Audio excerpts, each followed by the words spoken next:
Since the members of no species, even California redwoods or giant Galapagos tortoises, live forever, all species have to have members that successfully reproduce in order for the species to continue to survive. The process of reproduction requires that offspring obtain the genetic instructions or the blueprints of life contained in strands of DNA from their parent or parents. The two basic types of reproduction, asexual reproduction and sexual reproduction, differ in how they provide offspring with the genetic instructions that will define their traits and characteristics. During asexual reproduction, a means of reproduction often used by single-celled organisms, such as paramecium and amoebas, and certain multicellular organisms, such as hydra, a single parent passes exact copies of their genetic material on to the next generation through the process of mitosis. The result is offspring genetically identical to the parent. During sexual reproduction, the genetic material provided from two parents in the form of sexual gametes formed by the process of meiosis, which we'll look at shortly, join. The cell, created by the union of the two gametes, is called a zygote.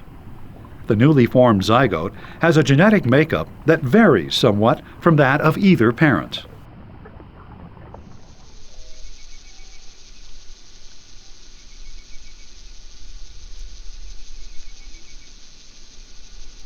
The individual strands of DNA that carry the blueprints of life are called chromosomes. In eukaryotic organisms, or organisms made up of cells that have nuclei, chromosomes are found within the nucleus of each cell. Every living species has a characteristic number of chromosomes. For example, we humans have 46 chromosomes in the nuclei of all our cells except our sex cells, which have only 23.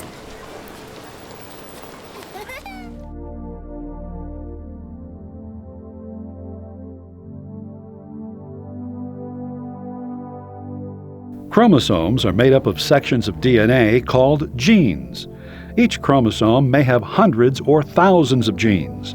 Most genes program cells to synthesize specific enzymes or other proteins. It is the cumulative action of these proteins that produces an organism's inherited traits.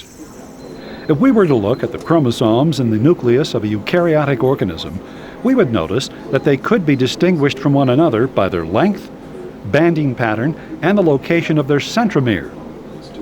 In the cells of most organisms, we would also note that, except in their sex cells, two matching copies of each type of chromosome exist. These matching pairs of chromosomes are called homologs.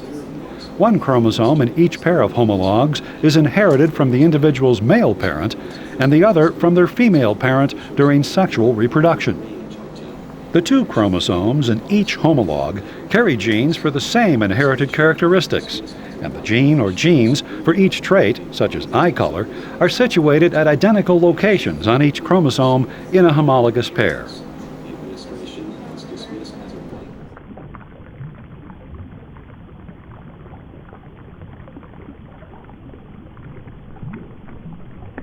Cells that have two matching sets of chromosomes are referred to as diploid cells. The bodies of most eukaryotic organisms, such as humans, are made up of diploid cells. When a single-cell diploid organism reproduces asexually via mitosis and cellular division, the offspring is assured of having diploid cells, because the process of mitosis and cellular division produces cells genetically identical to the parent and each other. Thus, a diploid cell reproducing through mitosis will always produce two diploid cells identical to the parent. But what if multicellular diploid organisms produced sex gametes, such as eggs and sperm, through mitosis, just as they produce the rest of their cells? If two such gametes joined, the zygote formed would have 4 copies of each homologous chromosome.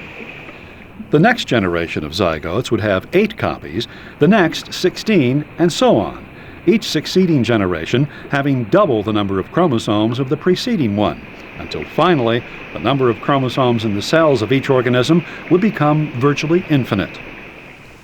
Thus, in order for diploid organisms to reproduce sexually, they must produce sex gametes that have just a single copy of each homologous chromosome. so that the zygotes they produce are merely diploid like the parents. Cells like sex gametes, which have a single copy of each homologous chromosome in their nucleus, are referred to as haploid.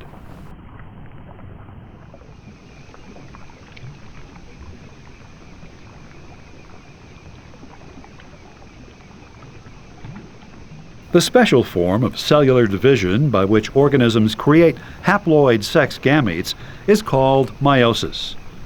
Meiosis not only forms sex gametes with one set of chromosomes, as we'll see later, it also moves genetic material around in ways that increase the genetic diversity within a species population.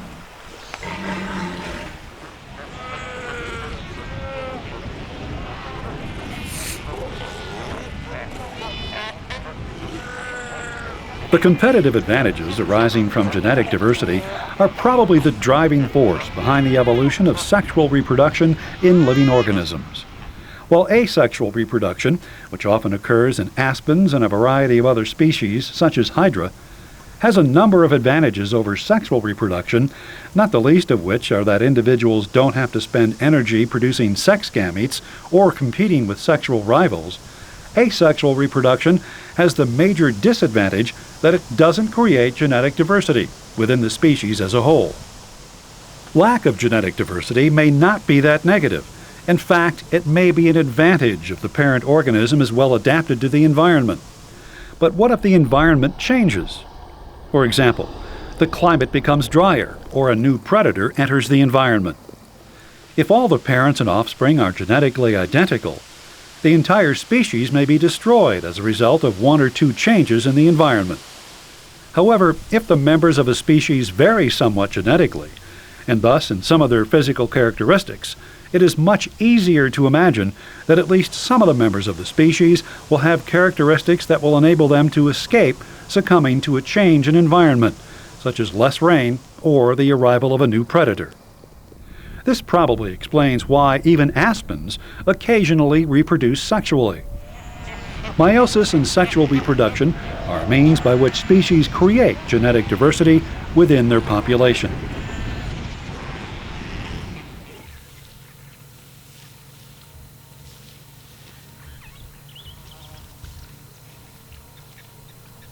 The process of producing gametes via meiosis takes place in the reproductive organs of an organism.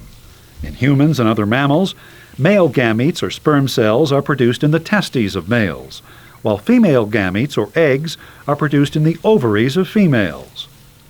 To illustrate the process of meiosis, let's look at an imaginary male diploid animal with 3 homologous pairs of chromosomes.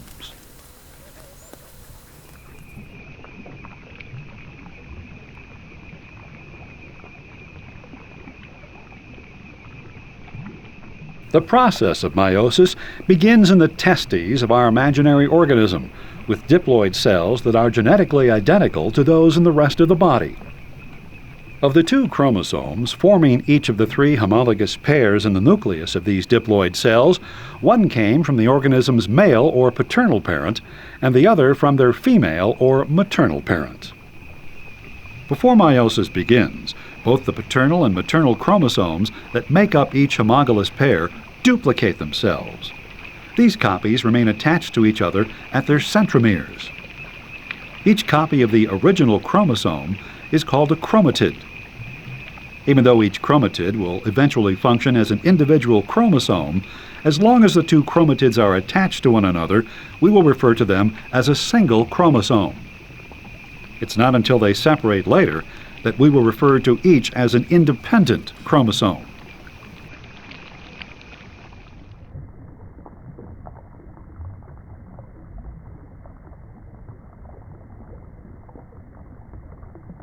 Meiosis is divided into 2 parts, meiosis I and meiosis II. Both meiosis I and II are divided into 4 phases: prophase, metaphase, anaphase, and telophase.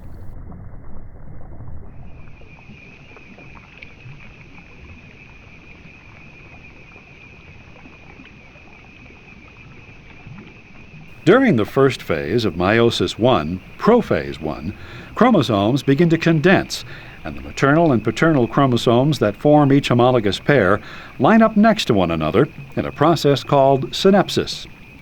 Each complex of 4 chromatids produced by a homologous pair of chromosomes lining up next to one another is called a tetrad. Networks of protein strands join the homologs in each tetrad together, shifting their positions relative to one another until the corresponding genes on the homologs line up exactly with one another. After the genes of the homologs are lined up, special enzymes exchange corresponding sections of genes between the 2 homologs. In the course of exchanging these sections, the paternal and maternal chromosomes come to cross over one another at points along their length, called chiasmata. Besides reflecting where chromosomes have exchanged sections of genes, chiasmata also hold homologous pairs together until they are later separated. The exchanging of sections of genes between homologs is appropriately enough called crossing over. Crossing over, by creating chromosomes with unique combinations of genes, is one of the events that occur during meiosis that help increase the diversity of individuals within a species.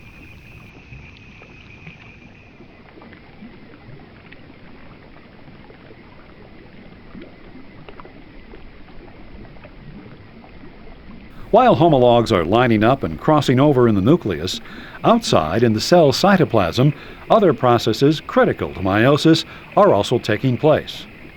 All eukaryotic cells have a structure called a microtubule organizing center, or centrosome, near the nucleus that synthesizes the protein tubulin. Tubulin is used to create long, thin filaments called microtubules. A network of these microtubules radiates out from the centrosome, helping to form and maintain the cell's shape. During meiosis, the network of microtubules radiating out from the centrosome disappears, and the centrosome divides into 2 new daughter centrosomes. The daughter centrosomes then move to opposite poles of the cell, each forming a network of microtubules that interconnect with the microtubules radiating from the other to form a structure called the spindle. The spindle consists of polar microtubules that radiate from either centrosome and overlap at the equator, and kinetochore microtubules, which will eventually attach to the chromosomes at their kinetochores, which are located near the centromere where the 2 sister chromatids are tied together. Once the centrosomes are at opposite ends of the cell and the spindle is completely formed, the nuclear envelope disintegrates, allowing the kinetochore microtubules to break in and attach to the chromosomes. Due to the lining up of chromosomes crossing over, and formation of the spindle, prophase 1 is by far the longest stage of meiosis, often accounting for over 90% of the time spent by cells in meiosis.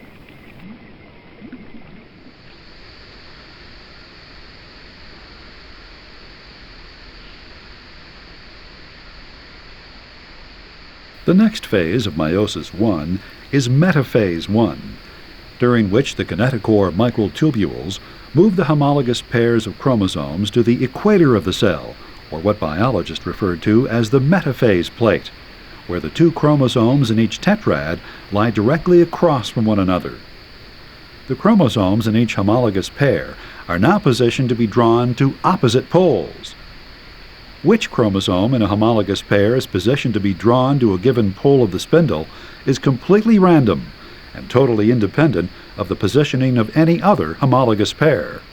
This has a number of important ramifications, not the least of which is that if the genes for any 2 traits are on different chromosomes, those 2 traits will be inherited totally independently of one another.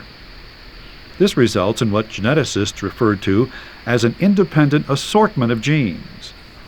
The independent assortment of homologous pairs means that species with a substantial number of chromosomes can create gametes with huge numbers of genetic combinations. For example, each human with their 23 homologous pairs of chromosomes can, just based on the random assortment of homologous pairs, produce 2 to the 23rd power, or approximately 8 million genetically different gametes. When we consider that human sexual reproduction occurs between 2 individuals, each capable of producing 8 million different gametes based on random assortment alone, we realize that the chances of any two children produced by a couple being genetically identical are over 1 in 64 trillion, except for the case of identical twins, which develop from the same sperm and egg. When we add variations due to crossover, which occur at about the rate of 3 per homologous pair in humans, the odds of any two children produced by a couple being identical become astronomical. Thus, any individual is extremely unique genetically, even within their own family, let alone the entire world.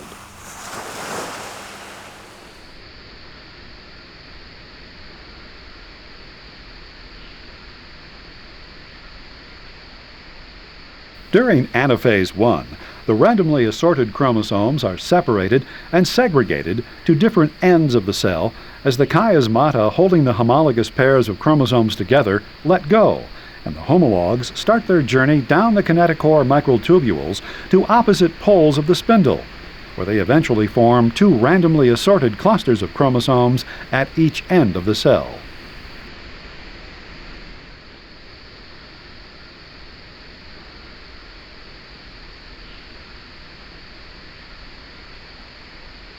Meiosis 1 concludes with telophase 1, during which the chromosomes conclude their journey to one end of the spindle or the other, and the spindle breaks down. What happens next depends on the species of organism. In most species, nuclear envelopes form around the chromosomes' clusters, while the chromosomes relax and decondense and the cell divides.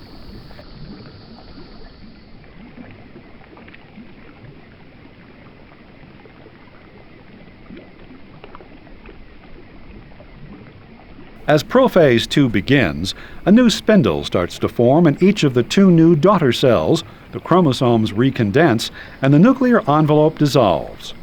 After the spindles are completely formed, the sister chromatids are grabbed by the kinetochore microtubules, extending from opposite poles of the spindle.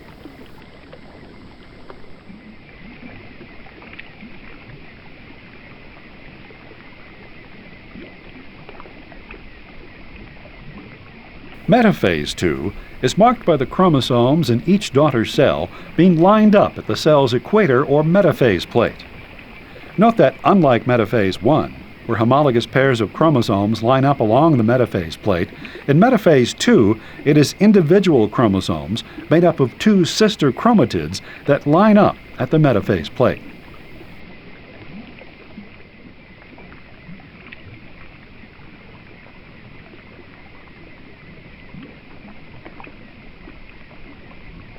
As anaphase 2 begins, the centromere that holds each of the sister chromatids together splits in 2, and the 2 sister chromatids separate into 2 individual chromosomes.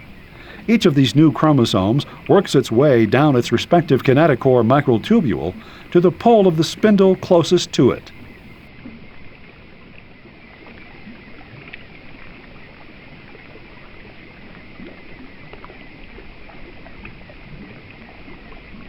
Telophase 2 completes meiosis.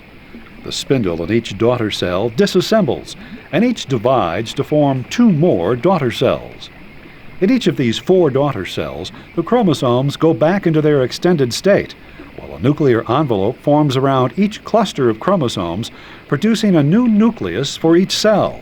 The cells are once again in interphase and beginning to build the proteins critical to the cell's growth and development into a mature sex gamete, in the case of our imaginary male animal, sperm.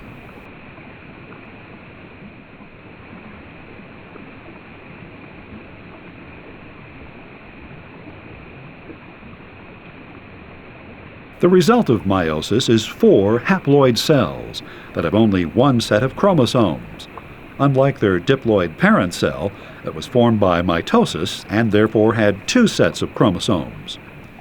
Also note that as a result of crossing over and the independent assortment of chromosomes that occurs in meiosis 1, all of these cells are different genetically from one another. As our imaginary animal is a male, the cells formed by meiosis will develop into sperm. If one of these sperm happens to unite with an egg, produced in a similar manner by a female of the species, a diploid zygote will be formed that is genetically different from either of the parent organisms. The zygote will develop into an adult organism as a result of cellular growth and division. In the process of cellular division as it occurs in the new developing organism, exact copies of the chromosomes that paired initially to form the zygote are passed on to each new cell as a result of mitosis. Thus, both mitosis and meiosis are critical biological processes for our imaginary species as they are for all species of living organisms. Mitosis enables organisms to grow and develop by ensuring that each new cell resulting from cellular division receives exact copies of the genes it needs to function. Meiosis is critical to living organisms in that it provides the means by which diploid organisms form the haploid, genetically diverse sex cells necessary for sexual reproduction and the production of the genetically diverse offspring critical to increasing a species' odds of survival. Genetic variation not only increases a species' odds of survival,